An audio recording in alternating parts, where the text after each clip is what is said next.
The results are in for the runoff election for Norman's Ward 5 council seat. Voters also deciding on 5 propositions. We have team coverage and analysis. And an Oklahoma high school principal is recovering after a shooting in Pauls Valley. This is OU Nightly.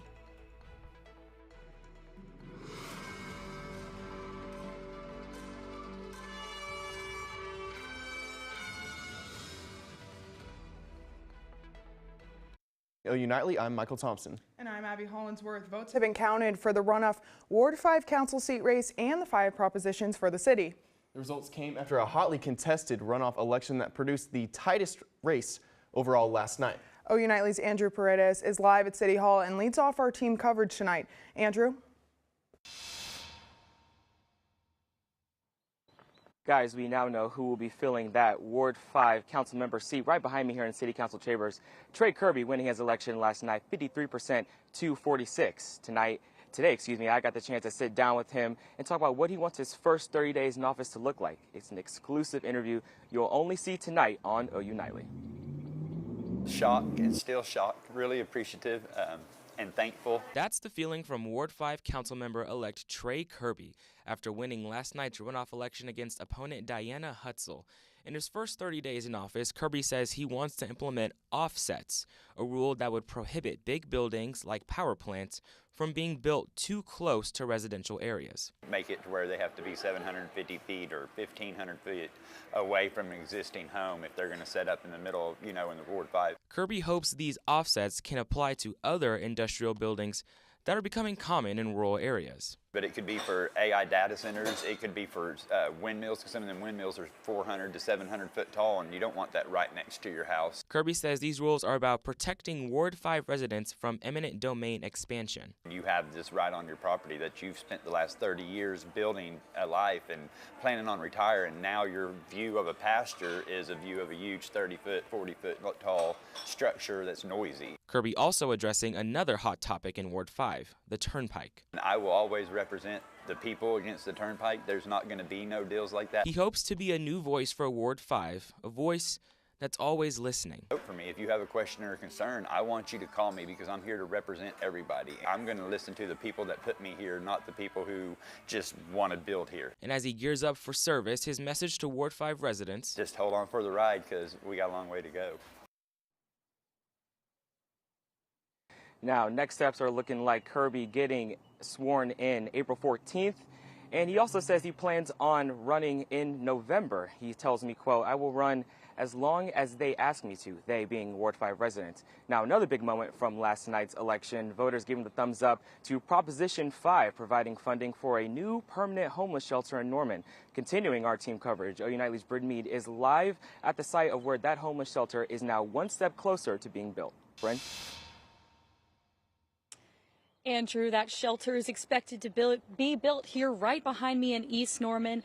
And while voters narrowly approved the plan for Tuesday night, the reactions across the community were quite mixed.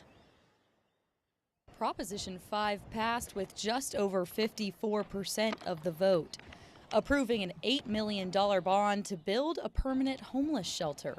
The new shelter could house up to 120 people per night.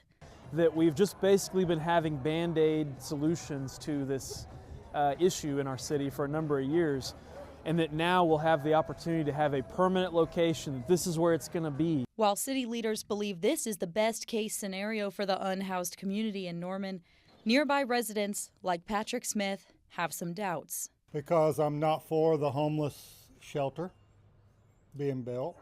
Patrick claims that his vote against Prop 5 comes down to personal interactions with the unhoused population. I've had my lawnmower stolen. I've had mail stolen out of my mailbox. But with the proposition for the shelter going through, Patrick's neighbor Donald believes it's the right thing to do. Well, I look around here and I see all these guys walking up down the street, and I feel sorry for them, and I know it's not their problem. It's our problem, and we need to take care of them. The 2-year project will be funded by property taxes based on home value, with $3 for homes valued at $100,000 and $17 for homes valued at $500,000. Mayor Stephen Holman insists that the project will save the lives of the people that need it the most. This is going to be potentially life-saving and life-changing for these people. The new permanent homeless shelter is to be built adjacent to the care center on Reed Street. And continuing our election team coverage, OU Nightly City Council reporter Jack Hancock has a breakdown of the votes. Thanks, Bryn. It was an interesting night here in Norman, and let's look at some of these numbers. So last night, Proposition 5, nearly 17,500 votes, which was a large turnout for Norman. We compare that to that 2022 mayoral race, which was a midterm election year. And in that year, that 24,000 votes there is quite a bit larger than what we see here in this year for the proposition. Let's also compare that to last night in Moore. There was a proposition on the ballot, and Norman far surpassed Moore. Moore has about the population of about half of Norman, so you'd expect to see quite a bit less turnout, but not 25% of the total turnout in Norman. So people said, compared to February, where around 78,000 voters were registered, that means that around 22%, that's that number for voter turnout, which was very impressive for Norman last night. A large reason for this voter turnout is the permanent homeless shelter that we were just discussing. Typically in elections like this, rural Norman does not vote in favor of these propositions. So we really count on this part of core Norman here downtown you see. This precinct 322 is where that homeless shelter is going to be, and just south of there, 325. Both of these wards, heading into this, people said that they were concerned about safety and that they would not favor this homeless shelter because of that. But both of these wards came out pretty strong. 322 with a 54% yes vote, and over 70% of people who voted in precinct 325 voted in favor. Now let's turn towards that city council runoff election with Trey Kirby and Diana Hutzel. So Trey Kirby, this is his third time running for this seat. You see here in 2025, he ran in the primary. This year in February, he was in the primary, which led to this runoff election where he far surpassed the threshold he would need. 1,600 votes. That's 1,200 more votes than he had previously gotten. He now won more votes for Ward 5 than any other candidate in the last 10 years. Pretty impressive turnout from the city of Norman and Trey Kirby last night. We'll keep you updated as we continue to get election results, and official election results, that is. Jack Hancock, OU Nightly. Well, thank you everyone for the recap of last night's election results. OU Nightly will be following the 5 propositions as they move forward. And Abby, I got to say, it looked pretty nice outside, and it felt pretty good too when I was walking around this morning. Oh, definitely. But the wind was affecting my hair a little bit. Of course, me too. Well, OU Nightly meteorologist McKinley Potter is in studio with the forecast. McKinley, what are we looking at? Yeah, guys, it was a great sunny day outside, but definitely those winds were being felt across Norman. We could see here max wind gust in Norman, 24 miles per hour. In Oklahoma City, we saw those 33. Even way out in the Panhandle, they were gusting up to about 36 miles per hour. And those are those southern winds, and that's going to aid in that storm development that we're going to talk about later. But coming up in your full forecast, we'll again break down that severe weather threat, a flooding risk associated with that, and some safety tips as you head into spring. Thank you, McKinley. The U.S. and Iran have come to a 2-week-long ceasefire deal just hours before Lebanon's strike. OU Nightly's Madison Dealey has that and the rest of today's national and international headlines from the News Center. Yes, Abby, President Donald Trump and leaders in Iran have received a last-minute 2-week ceasefire deal as a victory for both nations. The ceasefire agreement may leave Tehran in control of the world's most important transit keys, Strait of Hormuz. Trump suggested that the U.S. may be involved in securing the Strait of Hormuz in a, quote, joint venture with Iran, but it's unclear if Tehran is open to that plan. Just hours after the ceasefire deal, Israeli strikes hit several commercial and residential areas in Lebanon, killing 254 and wounding hundreds. President Donald Trump told PBS News that Lebanon is not part of the ceasefire and, in quote, will get taken care of. According to Iranian state media, Tehran announced it would close the Strait of Hormuz in response to the attacks. President Trump and NATO Secretary General Mark Rutte will meet to discuss the president's anger over the military alliance in the war with Iran. Trump had suggested that the U.S. may consider leaving the transatlantic alliance after countries in NATO ignored his request to help reopen the Strait of Hormuz. Reopening the strait is still in question and is expected to be the main talking point of today's meeting. 62-year-old serial killer Rex Uberman admitted today that he strangled 8 women and discarded their remains in Long Island, New York, over 3 decades. 4 of the victims' bodies were found in Gilgo Beach on Long Island in 2010. Thanks, Madison. Coming up, new legal developments in connection with actor Matthew Perry's death, who was sentenced by a California court after the break. Plus, the trial surrounding the movie It Ends With Us is approaching fast. What Blake Lively is saying about her co-star and the case.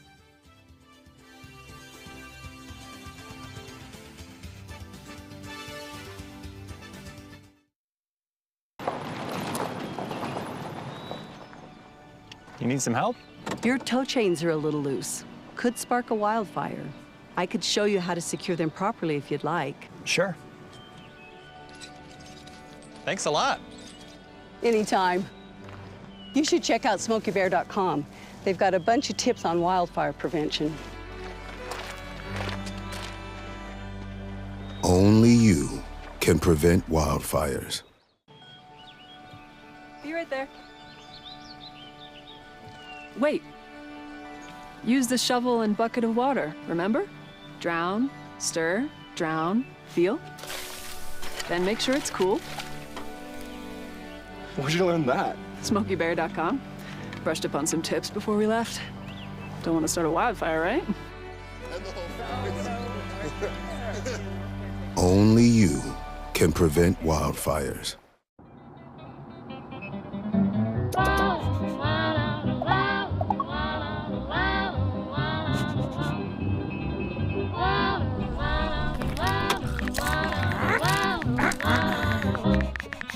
No, no, no.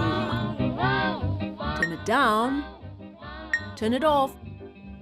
Get a hand. Lose the bells and whistles. Drive without distractions.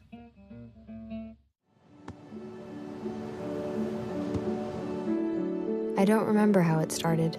Go to that. Our back and forth. It always came back. Dad! You probably don't remember what you told me, That was perfect. but I heard every word.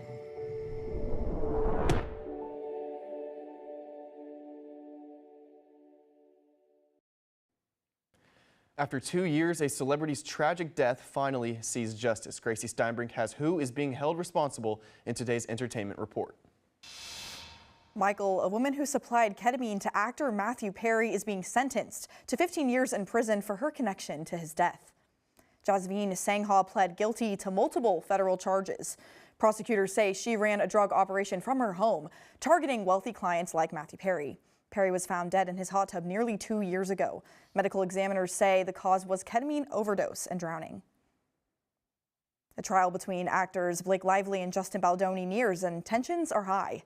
Lively's legal team is demanding to know if Baldoni will testify in person or through a deposition. Baldoni's team hasn't responded to the request for a comment. What to know about the upcoming trial is judges threw out 10 of Lively's legal claims earlier this month, and the focus will be on allegations of a breach of contract between the two. A popular UK music festival is canceled, and it's all over Kanye West. The rapper was supposed to headline the festival, but because of past anti-Semitic comments, he is now banned from the UK. West says he wants to meet with members of the Jewish community in the UK and, quote, show change through my actions. And rapper Lil TJ denies any involvement in a shooting that injured rapper Offset in Fort Lauderdale, Florida. Authorities say Lil TJ was recording the alleged attack, but he was released yesterday. An investigation is ongoing. Michael, Abby. Thanks, Gracie. The Pauls Valley community is rallying around a high school principal recovering after a school shooting. What brave actions he took to prevent tragedy. Yeah, guys, and we're continuing to talk about severe weather into this weekend. I'll have all the details of what to expect coming up after the break.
Water is our most precious resource and something that should be conserved and used wisely. Here is a water conservation tip you can try. In the bathroom, turn off the water while you brush your teeth. You'll save about 4 gallons per minute. That comes out to about 200 gallons a week for a family of 4. Water is life. This message was brought to you by the City of Norman.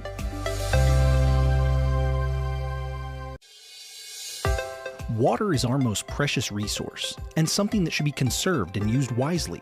Here is a water conservation tip you can try. In the bathroom, if your shower can fill a 1-gallon bucket in less than 20 seconds, replace the shower head with a water-efficient one. They are cheap, easy to install, and can save you up to 750 gallons a month. Water is life. This message was brought to you by the City of Norman.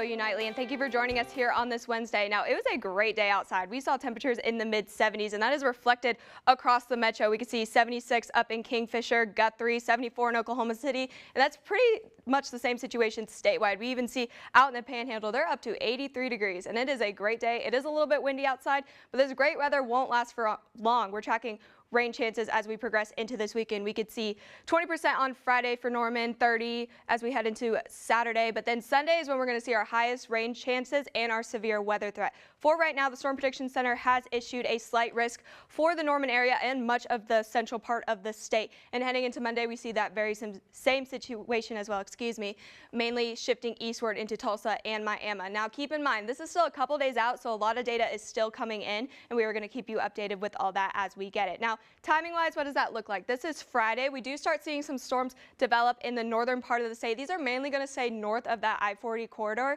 but something to keep in mind if you have any plans up north for this weekend. Now, as we progress into the weekend, we do start seeing those showers develop around 4 p.m. on Saturday, and they're going to slowly progress into the central part of the state and Norman specifically around those early Sunday morning hours. So this is just something to keep in mind as we are tracking those severe storms, but they're going to move on out as we progress into Sunday evening. Now, talking about these severe storms, I want to break down this setup that we're tracking. So these are our dew point temperatures. Anytime we see dew points in these 60s and then this dry line, this is going to add moist air into the atmosphere. So we're going to keep tracking this, but mainly these storms are going to develop on this side of the dry line. So as we progress into Sunday and into Monday, I want you to notice this dry line does not move. So it is just going to dump rain onto the metro. Again, we're still going to keep tracking this as those models make their way in over the next couple days. Now, something I want to highlight is severe weather safety. It is springtime in Oklahoma, so I want to make sure you guys are fully aware for severe weather season. I want you to make sure you have multiple ways to receive alerts, know your safe place, and follow all OU Nightly socials as we are going to keep you updated. We have one of the top programs in the country, and your campus weather authority is on it. So we're going to continue to keep that. Now, for your future precip, we can see Oklahoma City is tracking to get over 2 inches of rain. Now, I want you to notice Norman is right on that line. So as we progress further into the week, we're going to keep tracking this. Now, for your 7-day forecast, we're again going to break 80 degrees tomorrow as we get into Thursday, but we're going to keep tracking those severe weather threats as we progress into the weekend and early next week. Thank you, McKinley. A Pauls Valley High School principal is recovering after a shooting at the school yesterday. Police say he and other school staff confronted and stopped the armed suspect. The principal, Kirk Moore, was shot in the leg and airlifted to a hospital and treated for non-fatal injuries. Authorities say no students were injured. OSBI says the efforts of the principal and school staff stopped the shooter from potentially injuring other students and staff members. The OSBI has released the name of the suspect, who is a 20-year-old former Pauls Valley High School student. And shifting over to sports, the final countdown begins in the NBA as the playoffs are right around the corner. And with 3 games left on the Oklahoma City Thunder's schedule, we have the scenarios on where OKC could end up in the standings. So OU football spring game is just 10 days away, and one new Sooner says they are running towards new heights. Find out what's next in sports.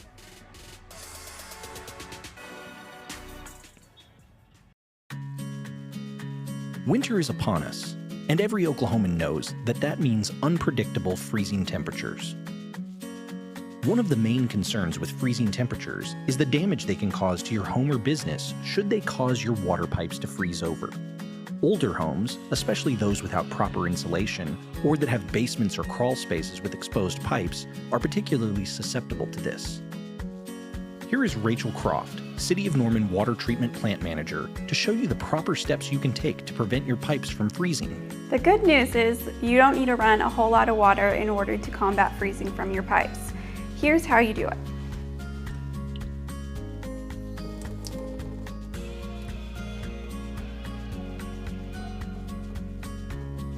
Another thing that you can do to help is to open your cabinet doors to make sure that warm air throughout your home is getting to your faucet pipes. But you want to make sure to remove any harmful chemicals that any small children or pets could have the ability to reach.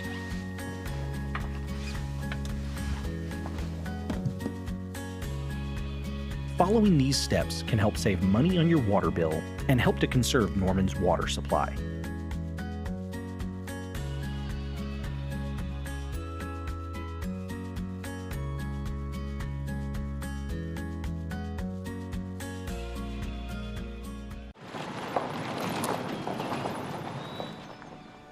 You need some help? Your tow chains are a little loose. Could spark a wildfire. I could show you how to secure them properly if you'd like. Sure. Thanks a lot. Anytime. You should check out SmokeyBear.com. They've got a bunch of tips on wildfire prevention. Only you can prevent wildfires. And it's time for sports. Spring football is here, and the Sooners are back on the gridiron as Team 132 is ramping up ahead of the 2026 season. And a point of emphasis coming into this spring was finding a rhythm on offense through the running game. And last season, the Sooners averaged 3.5 yards a rush, good for 118th in the nation. And with the new hire of new running backs coach Deland McCullough, OU's running game wants to flip the script this upcoming season. Every day. That's just our number one goal, is just to pound the ball. We want to be able to, we want the team to rely on us to be able to, all right, we got these 5 guys that can just go run the ball. Let's go put it on their back and go win the game. And the defending champs took care of a Luka-less Lakers squad last night in LA, 123-87, and the Thunder are the first team in NBA history to win 3 straight games by 35 points or more. And SGA led the way with 25 for OKC, and again, didn't play in the fourth quarter for the 25th game this season. It's a back-to-back tonight for the Thunder as they face the Clippers tonight at 9. As the Thunder take on the other LA squad tonight, they can clinch the West's #1 seed and the best record in the NBA for the 3rd straight season with a win in Inglewood. And the defending champs have been dominant this season and can also clinch a win with San Antonio Losh as well. And last night, former Sooner Jeremiah Fears became the youngest guard in NBA history to score 40 points as he notched 40 points, 5 rebounds, 6 assists, and even played both sides of the ball, piling up 3 steals as well in the Pelicans' 152-126 win over the Utah Jazz. Fears also set the Pelicans' rookie franchise record for points in a game. And another former Sooner in the news as Austin Reeves is out for the remainder of the regular season and expected to miss 4 to 6 weeks with a grade 2 side strain. And according to LA head coach J.J. Redick, Reeves was misdiagnosed on the Lakers' road trip in Dallas, and his status for the playoffs is undetermined. And according to On3, head men's basketball coach Porter Moser is losing another key piece as redshirt freshman Kual Atak will be entering the transfer portal. Atak, a sharpshooter from Halton City, Texas, shot 41% from beyond the arc this past season for the Sooners. Abby, Michael. Thank you, Cam. It's time to put your armor on and go jousting this weekend, Abby. Coming up, we'll have the details on a special event that is sure to bring people together and throw it back to the Middle Ages after the break. Did you know that items like paint, cleaning solutions, pesticides, solvents, and other chemicals are considered household hazardous waste? These chemicals are dangerous to our environment and water quality when they are dumped in our storm drains or gutters. Fortunately, the City of Norman has a dedicated household hazardous waste facility where you can properly dispose of these items. Call 405-366-5463 to make an appointment. For more information, visit bit.ly/Norman Stormwater. Did you know that trash, like plastic bottles and fast food wrappers, can carry germs and bacteria? When these items are tossed in the street, they eventually find their way to a river or lake and have a negative impact on aquatic life. Keep our waters clean by putting your trash in the bin. For more information, visit bit.ly/Norman Stormwater.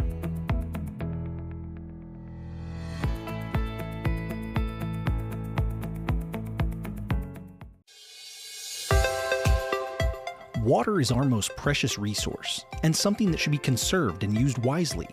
Here is a water conservation tip you can try. In the bathroom, turn off the water while you brush your teeth.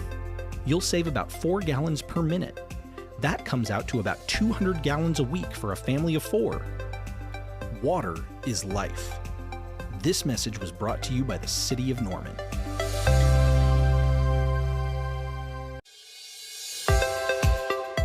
Water is our most precious resource and something that should be conserved and used wisely. Here are some water conservation tips you can try. In the kitchen, collect the excess water you use to rinse produce and use it to water houseplants. Also, soak your pots and pans instead of letting the water run while you scrape them. Water is life. This message was brought to you by the City of Norman. I'm Sky Clausen at the OU Nightly Update Desk. I-35 shut down for hours in Oklahoma City after a crash kills 3 people, including an OHP trooper, a young woman, and a 4-year-old child. The crash happening just south of Hefner Road. OHP says a small SUV being driven by the young woman southbound on I-35 swerved for an unknown reason, slamming through the cable barrier and into the northbound lanes where it struck an OHP vehicle, killing Trooper Vernon Brake, pictured here in a photo released by OHP. Brake was a veteran of the OHP for 20 years. He is survived by his wife and 2 children. The crash is still under investigation. We will keep you updated on the latest. Abby, Michael, back. Thank you, Sky, for bringing us that story. McKinley, you said we have a threat for that severe weather this weekend. How's that looking? Yeah, guys, so our main threat is going to look like an overnight threat as we progress into Sunday and into Monday. But I really want to highlight is our next gen weather call. It's only $12 per year, and you can hear from your very own OU Nightly meteorologist on all things weather. So it's definitely something you would want to sign up for as we get into the peak of severe weather season. Now, I know there's some events happening this weekend, so it's definitely something to keep aware of in terms of the weather. Yeah, that's right. Norman will be throwing it back to the Middle Ages this weekend as the annual Medieval Fair will welcome guests beginning on Friday. The free event showcases food booths, shops, and more. Visitors can throw on their medieval costumes and participate in the event from 10 a.m. to 7 p.m. all 3 days. Guests can park at the Lloyd Noble Center for $10. Now, OU Nightly will keep you updated on the festivities on our social media. It's worth mentioning, Abby, they say if you bring a weapon, real or fake, it's got to stay in the sheath, which I know is unfortunate with your, you bring your big sword, right, to it? The only thing that I'm going to be bringing or buying is a turkey leg, so that'll be great. Yeah, I guess so. But thank you so much for watching OU Nightly. I'm Michael Thompson. And I'm Abby Hollinsworth. Be sure to watch OU Nightly live weekdays at 4:30. Good night.